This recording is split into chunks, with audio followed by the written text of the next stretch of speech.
cette très très belle déclaration. Voilà. Je vous laisse la parole peut-être pour les appeler, des jeunes que vous avez vus là, qui ont participé à cette marche et à la rédaction de cette très très belle déclaration. Voilà. Il y a ce projet qui émane donc de l'Institut du Tout-Monde de Paris, où au départ ça devait se faire en région parisienne, et on se dit s'il y a quelque chose qui se passe en Martinique, Guadeloupe, la logique ça serait que la Guyane apporte sa touche, mais avec ses éléments de guyanité. La déclaration du futur et des mémoires, elle a été vraiment rédigée de façon indépendante. Enfin, ils ont vraiment rédigé seuls cette déclaration. Yolène, Nitsa Cavalier, Pélagie Mavina, John Jessica, estimable Richel. Alors, je peux dire que c'était un plaisir pour moi de participer à ce projet en tant qu'animatrice, où on invitait vraiment les jeunes à réfléchir sur leur réalité, sur le passé. C'était une très belle expérience, notamment pour la mise en voix, puisqu'on l'a fait collectivement, et c'était pas une première, mais le fait que ce soit en groupe, c'était une première pour moi. Ça m'a vraiment ému, parce qu'on se demande comment se reconnaître quand on oublie son passé, comment s'identifier. Et à croire à qui? Normalement, c'est toujours difficile.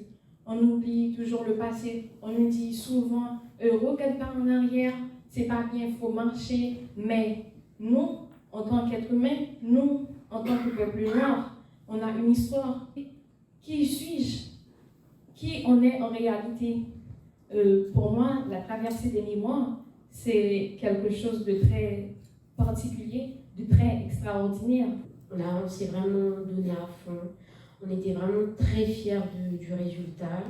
Et j'ai vraiment beaucoup apprécié travailler avec mes camarades et Madame Delibacas. Personnellement, j'ai beaucoup apprécié cette expérience, surtout le travail en groupe, parce que parfois on doute de nos capacités, de ce qu'on est capable de faire en tant que jeunes, et surtout faire un grand pas en arrière sur ce qu'ont subi nos ancêtres, ce qui fait de nous ce qu'on est aujourd'hui.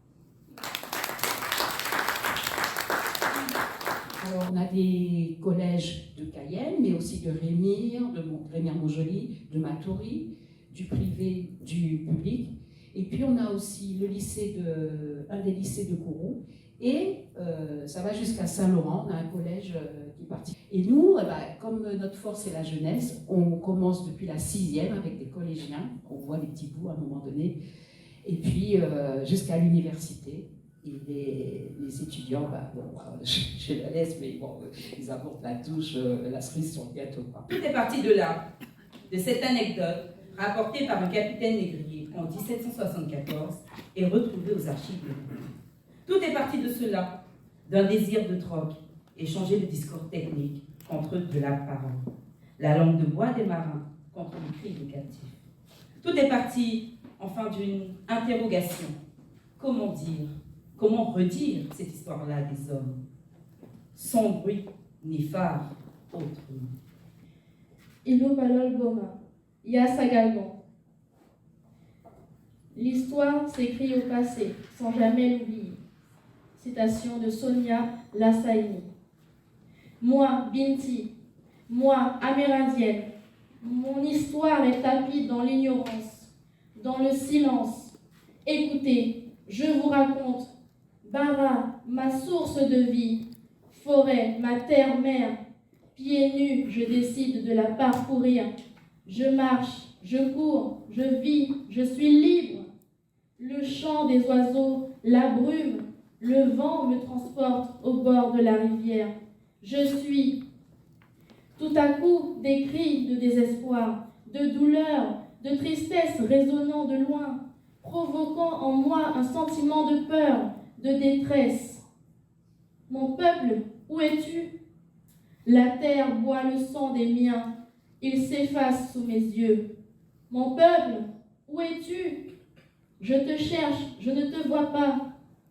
Terre, dans tes entrailles, j'aperçois des visages familiers. Eyota, Kishi, Ozalé, Mon histoire se déverse du ciel. La terre s'abreuve avec avidité de chaque petit détail. Mais la terre s'en souvient.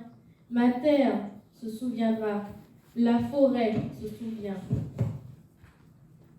Elle sait une identité déchirée, une culture détruite. Mes frères ont disparu. Moi, nègre marron, arraché du téton de mon Afrique. Je suis né homme libre. Moi, négresse, capturée, les yeux bondés, embarquée comme un tas de détritus. Je suis meurtrie, mais j'existe. Dans la nuit de mes souffrances, le néant se conjugue dans les pluriels. Enfoncé par la fureur de ces hommes, je viens de l'autre côté de l'océan. 1, 2, 3, 6. 30 jours à bord de ce bateau de malheur qui va ici et là. J'ai cessé de compter, mon soleil s'est tu. Nos corps empilés, nos visages flagellés, désemparés, ma carcasse qui se baigne dans la puanteur du désespoir. L'espérance poignardée. On m'a contrainte, on m'a enchaîné le corps. Ils ont voulu enchaîner mon âme, mon esprit. L'énorme but du silence, la mer tantôt douce, tantôt fracassante, comme la cale du navire. Le silence assassin me tuait petit à petit. Consommé par le sel, ces figures aux formes qui me ressemblent, je respirais, c'est Maccabée.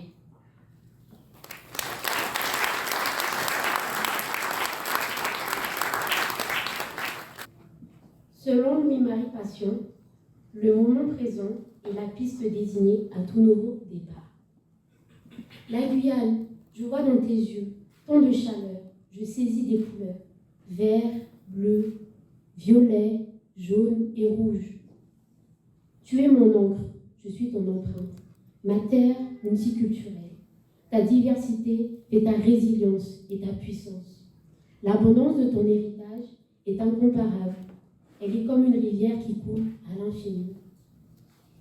Bouillonwara, Soubjoumo, Afingi, Watapa, Kadegra, toutes ces saveurs, toutes ces odeurs, comment te dire merci?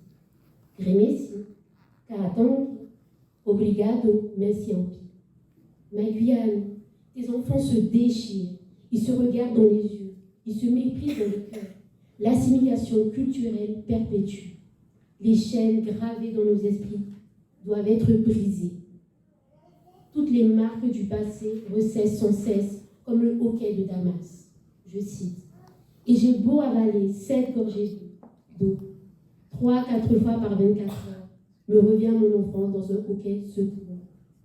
C'est quoi être guyanais? Qui sommes-nous vraiment? Qui peut choisir sa couleur, ses origines, son appartenance, sa culture? Pourquoi souffrir? Pourquoi lutter puisqu'on ne choisit pas?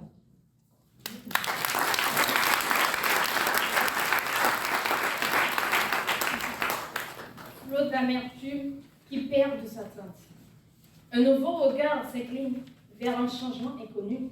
Pourtant, en son sein, une racine aux éclats de nos couleurs. Compréhension, nous demandons. Réconciliation, nous proposons. Unification, nous déclarons.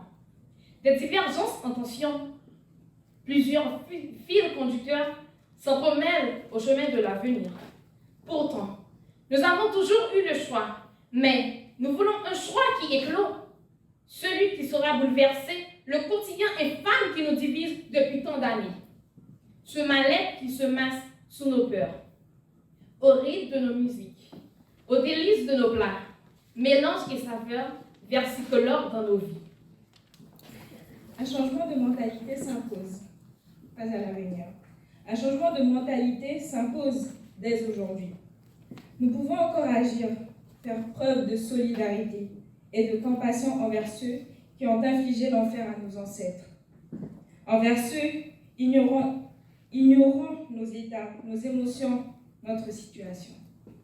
Tolérer, il faut admettre les douleurs provoquées, ainsi que les plaies ouvertes, et avancer quoi qu'il arrive, sans pour autant vivre dans le déni, et tout enterrer trop vite. Se résilier, il faut. Il faut faire notre diversité culturelle, religieuse et linguistique une force et non une faiblesse. Laissons le monde nous entendre et pas seulement nos colonisateurs. Se réconcilier, il faut. Il faut pour apprendre à vivre avec les blessures du passé, ainsi que les douloureux souvenirs qui refont parfois surface. Et pourquoi pas pardonner sans oublier ce qui s'est passé. Il faut, il faut, il faut.